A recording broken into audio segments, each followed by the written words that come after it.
বাংলাদেশের রাষ্ট্রপতি শাহাবুদ্দিন চুপ্পু পদত্যাগ করেছেন। যতদূর জানা যাচ্ছে যে পদত্যাগপত্রে তিনি লিখেছেন স্বাস্থ্যের কারণে তার এই পদত্যাগ। যদিও খবর নানা রকম ভাসছে, এই যে খবরগুলো ভাসছে তার মধ্যে সবথেকে বড় যে খবরটি সেটা হচ্ছে বিএনপি সরকারের প্রবল চাপেই তিনি পদত্যাগ করতে বাধ্য হয়েছেন। কেন বিএনপি সরকার তার উপরে ক্ষুব্ধ? এর একটা সম্ভাব্য কারণ আছে, সেটা হচ্ছে শেখ হাসিনা ভারতে নির্বাসিত বাংলাদেশের প্রধানমন্ত্রী শেখ হাসিনার সঙ্গে তার হঠাৎ নাকি যোগাযোগ হয়েছে। এই বিষয়ে এই খবরটা বাইরে আসার ফলে তার উপরে চাপ সৃষ্টি হয়েছে এবং সেই চাপের জন্যেই নাকি তিনি পদত্যাগ করেছেন। কি ঘটনা? এর বাইরে আরও কোনো ঘটনা থাকতে পারে, কোনো কারণ থাকতে পারে। বিএনপির মনে হতে পারে তাদের নিজেদের পছন্দের কোনো ব্যক্তিকে তারা রাষ্ট্রপতি করতে চান, সেটা খুব স্বাভাবিক, গণতন্ত্রে সেটা হয়ও। কিন্তু আসল কারণটা কি? যদি বিএনপির চাপের ফলে রাষ্ট্রপতি শাহাবুদ্দিন চুপ্পুকে পদত্যাগ করতে বাধ্য হতে হয়, তাহলে কেন সেই চাপ? আমরা আলোচনার মধ্যে আসব। প্রিয় দর্শক, রাজনীতিতে শেষ কথা বলে কিছু নেই, কথাটা বহুবার শোনা। কিন্তু যখন কোনো রাষ্ট্রের সর্বোচ্চ সাংবিধানিক পদ থেকে হঠাৎ করে কেউ বিদায় নেন, তখন সেই শেষ কথার পেছনে শুরু হয় হাজারটা নতুন প্রশ্ন। বাংলাদেশের রাজনীতিতে আবারও এটা এক বিশাল ভূকম্পন। রাষ্ট্রপতি মোহাম্মদ শাহাবুদ্দিন চুপ্পু পদত্যাগ, সরকারিভাবে বলা হচ্ছে স্বাস্থ্যগত কারণ। কিন্তু আসল ঘটনা কি আসলে এতটা সরল, নাকি এর পেছনে লুকিয়ে আছে এক অন্যরকম রাজনৈতিক থ্রিলার? কথাটা এজন্যই বলছি যে তারেক রহমানের সরকার প্রতিষ্ঠার পর রাষ্ট্রপতি শাহাবুদ্দিন চুপ্পু এবং এই সরকারের মধ্যে খুব ভালো একটা সম্পর্ক দেখা গিয়েছিল। যে রাষ্ট্রপতি মোহাম্মদ ইউনূসের আমলে তার বঙ্গভবন থেকে তিনি বেরোননি, সেই রাষ্ট্রপতি বেরিয়েছেন, প্রধানমন্ত্রীর সঙ্গে তিনি ঈদের নামাজ পড়েছেন, বিভিন্ন সরকারি প্রোগ্রামে অংশ নিয়েছেন। এমনকি যিনি মোহাম্মদ ইউনূসের আমলে যাকে রাষ্ট্রপতি ভবন থেকে বের হতে দেখা যেত না, তিনি বিদেশ সফরেও গেছেন স্বাস্থ্যের জন্যে। সেই ভালো একটা সম্পর্ক ছিল। এমন কথাও শোনা যাচ্ছিল যে বিএনপি শাহাবুদ্দিন চুপ্পুকে তার যে রাষ্ট্রপতির পদের যে বাকি সময়টা তাকে রেখে দেবে। তাহলে হঠাৎ এমন কি হলো যার জন্যে এত ঝটিতি রাষ্ট্রপতিকে পদত্যাগে করতে হলো? আজকের ভিডিওতে আমরা এই রাজনীতির গভীরের খবরগুলো একে একে খুলে দেখব। চোখ রাখুন শেষ পর্যন্ত, কারণ সামনে যা দেখা যাচ্ছে তার আড়ালে অনেক কিছু ঘটছে যেটা সহজে দেখতে পাচ্ছেন না। আমরা আলোচনা করব সেই বিষয়টি নিয়ে। ঘটনাটা ঘটলো একেবারে আচমকা, যদিও গত কদিন ধরে গুঞ্জন চলছিল। অবশেষে সব জল্পনা সত্যি করে রাষ্ট্রপতি চুপ্পু সরে দাঁড়ালেন। কিন্তু সমস্যা হলো, যখনই কোনো রাষ্ট্রে এমন নাটকীয় পরিবর্তন হয় তখনই বাতাসে গুঞ্জন ভাসে। আর এবার সেই গুঞ্জনের পারদ চড়েছে বহু গুণ। কারণ রাজনৈতিক মহলের অন্দরের খবর বলছে তারেক রহমানের নেতৃত্বাধীন বর্তমান বিএনপি সরকারের তরফ থেকে তৈরি হওয়া প্রচণ্ড রাজনৈতিক ও প্রশাসনিক চাপের মুখেই মূলত এই পদত্যাগপত্র জমা দিতে বাধ্য হয়েছেন রাষ্ট্রপতি। কিন্তু প্রশ্ন হলো, কেন হঠাৎ এতটা মারমুখী হয়ে উঠল সরকার? এমন কি ঘটল যে দেশের একজন সাংবিধানিক প্রধানকে এভাবে মাঝপথে বিদায় নিতে হলো। আমরা আর এখানেই আসল টুইস্ট। গল্পের মারপ্যাঁচ শুরু হয় ঠিক যেখান থেকে সেখান থেকেই। জানা যাচ্ছে রাষ্ট্রপতি সাহেব কয়েকদিন আগে চিকিৎসার জন্য বিদেশ সফরে গিয়েছিলেন, আর সেই বিদেশ সফরে গিয়ে তিনি এক মারাত্মক অপরাধ করে ফেলেছিলেন। কি সেই অপরাধ? গোপন সূত্রে খবর, রাষ্ট্রপতি মহোদয় নাকি বিদেশে বসেই টেলিফোনে কথা বলেছেন সাবেক প্রধানমন্ত্রী, যিনি বর্তমানে দেশবাসীর চোখের আড়ালে নির্বাসনে রয়েছেন ভারতে, সেই শেখ হাসিনার বর্তমান সরকারের সঙ্গে তার কথা হয়েছে। ব্যাস, এই একটা ফোনালাপি যেন বর্তমান সরকারের, তারেক রহমান সরকারের গায়ে আগুন ধরিয়ে দিয়েছে। বর্তমান প্রশাসনের সোজা হিসেব, শেখ হাসিনা তো আনুষ্ঠানিকভাবে নিজের পদত্যাগ বা ক্ষমতা থেকে চলে যাওয়া নিয়ে বহু প্রশ্ন তুলেছেন, এবং তার দল ও তিনি, শেখ হাসিনা, বিষয়টিকে এখনো বৈধ বলে দাবি করেন এবং বলেন যে বাংলাদেশের বৈধ প্রধানমন্ত্রী এখনো তিনি।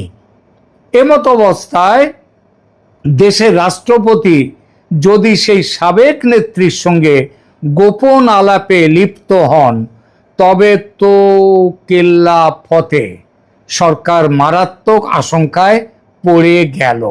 দেখুন, আশঙ্কা যে সবসময় বাস্তবে থাকে তা নয়। আশঙ্কার জন্ম মনের মধ্যে, এবং সরকারের মধ্যে মনে যদি সেই প্রশ্নটা এসে যায়, সেই আশঙ্কা যদি এসে যায়, তাহলে সেটা অবাস্তব, মানে আশঙ্কা হতে পারে না এমন কথা হয় না।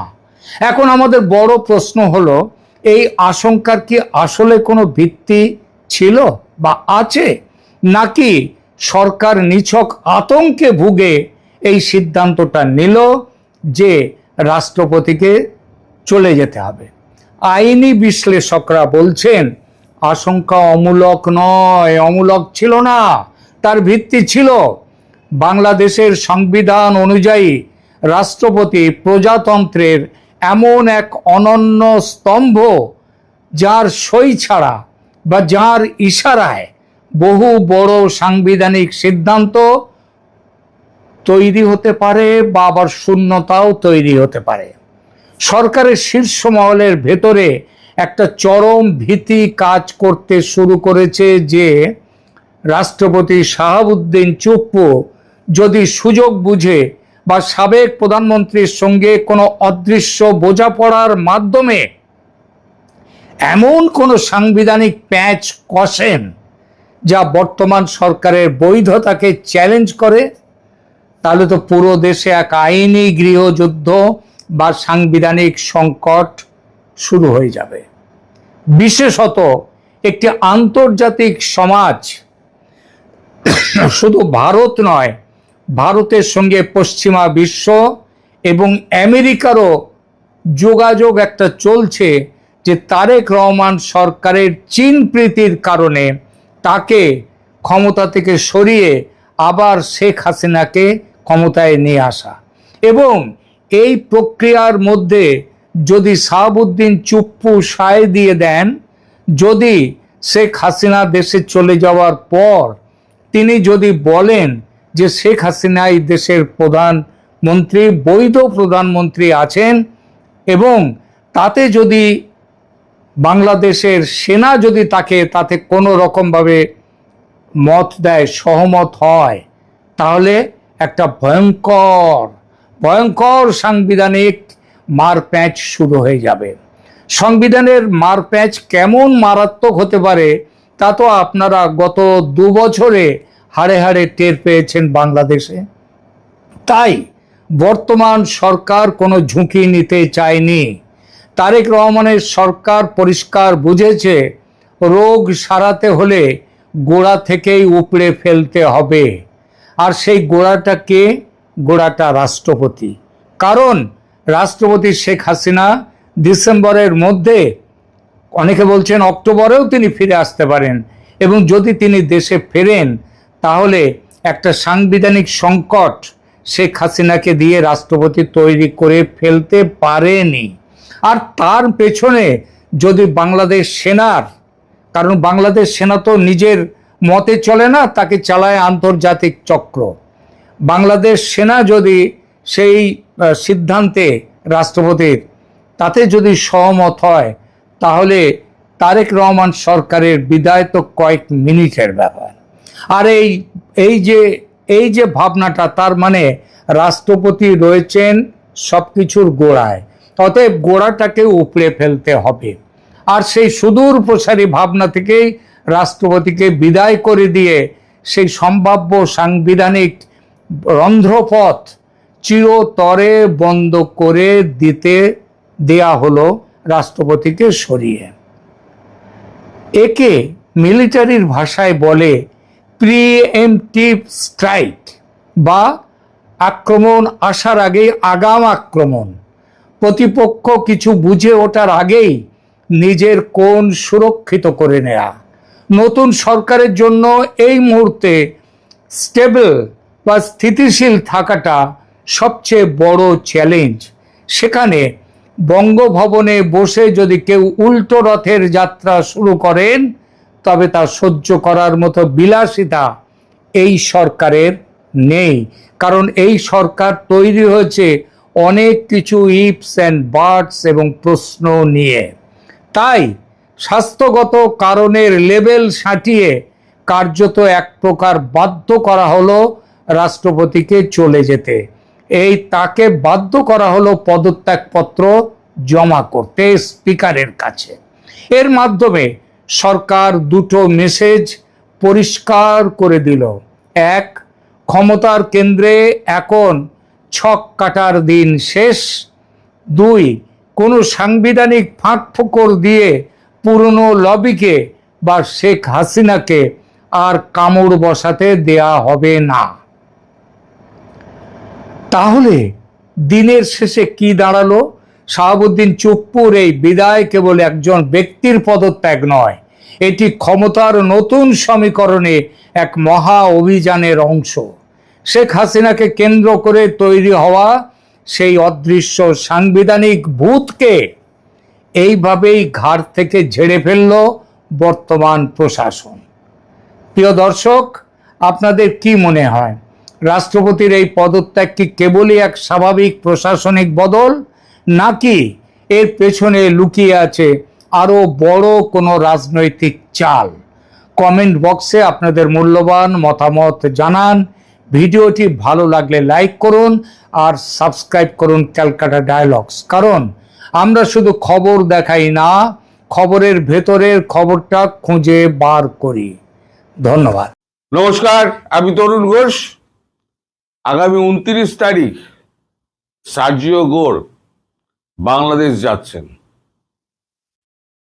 তার যাওয়ার আগে আমি একটা ভিডিও করেছিলাম, সম্ভবত 18-19 তারিখ নাগাদ একটা ভিডিও করেছিলাম যে সার্জিও গোর যাচ্ছেন, কি কি তার থাকবে। CNN এর একটা রিপোর্ট আমি তার সঙ্গে যুক্ত করেছিলাম। এখন সার্জিও গোর যে যাচ্ছেন, তারেক রহমানের জন্য বেশ কিছু দুঃসংবাদ দিয়ে যাচ্ছেন। দুঃসংবাদ বলতে, তিনি যে চীন সফর করে এসছেন, তুর্কির সঙ্গে যে চুক্তি করেছেন, চীনকে মায়ানমার করিডোর দেবেন বলেছেন, একে তুর্কিকে এইখানে ড্রোন কারখানা, তারপরে আরো অনেক কিছু চুক্তি ফুক্তি হয়েছে, সেই সব কিছু নিয়ে তার সঙ্গে আলোচনা হবে। তার এই চুক্তি, খলিলুর রহমানের এই ভিজিট এবং ভারত ও আমেরিকার সঙ্গে যে চুক্তিগুলো হয়েছিল সেই চুক্তির খেলাপ নিয়ে। এছাড়া আছে আপনার বাংলাদেশের সংখ্যালঘু নির্যাতন, আওয়ামী লীগকে নিষিদ্ধ করা, এখন তিনি যে যাচ্ছেন, যেটুকু খবর পাওয়া যাচ্ছে, তিনি সব দলের সঙ্গে বসবেন। বিএনপি জামাতের সঙ্গে বসবেন, এনসিপির সঙ্গে বসবেন, সবার সঙ্গে বসবেন, জাতীয় পার্টি সবার সঙ্গে বসবেন। বসে তার দুদিনের সফর, এই দুদিনের সফরে তার একবারে টাইট শিডিউল। এখন তার যা হাবভাব, এবং G7-এ মোদির সঙ্গে সাইডলাইন বৈঠক যেটা হয়েছিল ডোনাল্ড ট্রাম্পের, সেখানে ডোনাল্ড ট্রাম্প পরিষ্কার বলেছিলেন ভুল আমাদের হয়েছে, আমরাই এটা ঠিক করব। তা ঠিক করার রাস্তা কি? ঠিক করার রাস্তা হচ্ছে মার্কিন যুক্তরাষ্ট্রের যিনি প্রতিনিধি সার্জিও গোর, তিনি শুধু ভারতবর্ষের রাষ্ট্রদূত নন, দক্ষিণ এবং মধ্য এশিয়ার তিনি চার্জে রয়েছেন। এখন তিনি গিয়ে তারেক রহমানের ওপরে যে চাপ সৃষ্টি করবেন, আমার মনে হয় না তারেক রহমান সরকার আর টিকতে পারবে। কারণ ধরুন, আপনাকে যে রাজা বানায় সেই কিন্তু আপনাকে ফকির বানিয়ে দেবে। আর আমেরিকার ইতিহাসে তো প্রভূত উদাহরণ রয়েছে, সে রাজা থেকে ফকির করে দেওয়া এবং একটা ভালো রাষ্ট্রকে রসাতলে পাঠিয়ে দেওয়া, এই দুটোই কাজ করবে তারা তড়িৎ করবা। এখন এই যে তিনি আসছেন, তার ভিজিটের যে ভিডিওটা CNN করেছিল, সেই ভিডিওটা আমি একবার জুড়ে দিচ্ছি, আপনারা দেখুন। তারপর আমি আবার ফিরে এসে এই ভিডিও সম্পর্কে আপনাদের আরো দু চারটি তথ্য দেবো, যেগুলো অত্যন্ত গুরুত্বপূর্ণ। The United States is sending one of President Donald Trump's closest confidants to Bangladesh at a politically sensitive moment. Sergio Gore, the US Special Envoy for South and Central Asia and America's ambassador to India, is expected to visit Dhaka later this month. The visit comes just 5 months after the Tariq Rahman government assumed office and amid growing geopolitical competition in South Asia. According to reports, Gore will hold high-level meetings with Prime Minister Tariq Rahman, Foreign Minister Khalilur Rahman, and leaders of several major political parties. The discussions are expected to focus on regional security, Bangladesh's foreign policy, and its strategic direction. The timing of the visit has drawn particular attention. Former Prime Minister Sheikh Hasina recently announced that she intends to return to Bangladesh before the end of the year, despite facing a death sentence in absentia. Reports suggest her possible return and the future of the Awami League could also feature in discussions during Gore's visit. The United States is also facing increasing pressure over Bangladesh's human rights situation. Several American lawmakers and rights groups have raised concerns about the trial of Sheikh Hasina and the broader political environment in the country. This has fueled speculation that Washington may be reassessing its approach toward Bangladesh. Another major issue is Bangladesh's rapidly expanding ties with China. Prime Minister Tariq Rahman recently visited Beijing, where he saw Chinese investment in major infrastructure projects, including the Teesta project, the modernization of Mongla Port, and Special Economic Zone in Chittagong. Dhaka has also proposed deeper defense cooperation with China and is reportedly considering major military purchases, including fighter aircraft. For Washington, these developments are strategically significant. The United States is also expected to seek clarity on China's proposed Bangladesh-Myanmar-China Economic Corridor, a project that could reshape regional connectivity and influence. Bangladesh's growing engagement with China, Pakistan, and Turkey has also attracted close attention from both Washington and New Delhi. Bangladesh has also stepped up engagement with Turkey in recent months. Turkish Foreign Minister Hakan Fidan visited Dhaka as both countries explored closer diplomatic and strategic cooperation. The growing ties with Turkey alongside Bangladesh's outreach to China and other regional powers are expected to be closely watched by Washington during Sergio Gore's visit. Against this backdrop, Sergio Gore's visit is expected to be more than a routine diplomatic engagement. It will be an opportunity for the United States to assess Bangladesh's political trajectory, reaffirm its strategic interests, and signal how Washington intends to engage with the Tariq Rahman government in an increasingly competitive Indo-Pacific region. এখন তারেক রহমান ভাবছেন তিনি দুটো তিনটে নৌকোয় পা দিয়ে পার হয়ে যাবেন। সে তো হয় না। আপনাকে বসিয়েছে কে? আপনাকে বসিয়েছে আমেরিকা এবং ভারত, তাদের যৌথ সিদ্ধান্তে। কারণ ভারত চেয়েছিল একটা সুস্থির রাষ্ট্র এই মোহাম্মদ ইউনূসের হাত থেকে আপাতত রেহাই পাওয়া যাক, পরে যা হবে দেখা যাবে।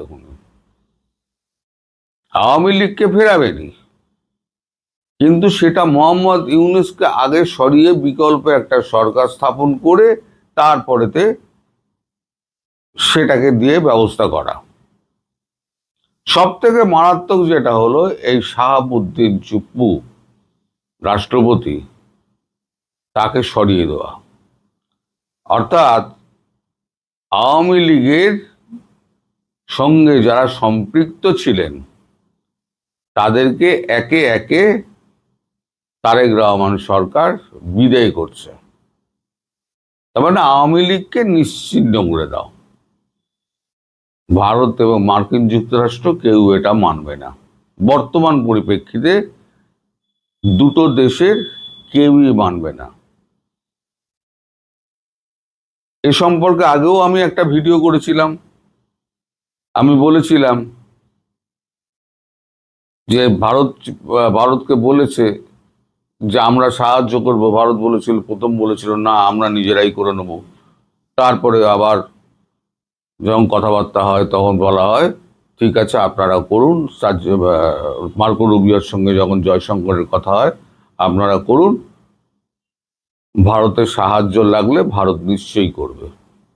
অর্থাৎ মার্কিন যুক্তরাষ্ট্র ধরে রেখে দিন তারেক রহমান সরকারকে ফেলার জন্য এইবারেতে কলকাঠি নাড়তে শুরু করে দেবে।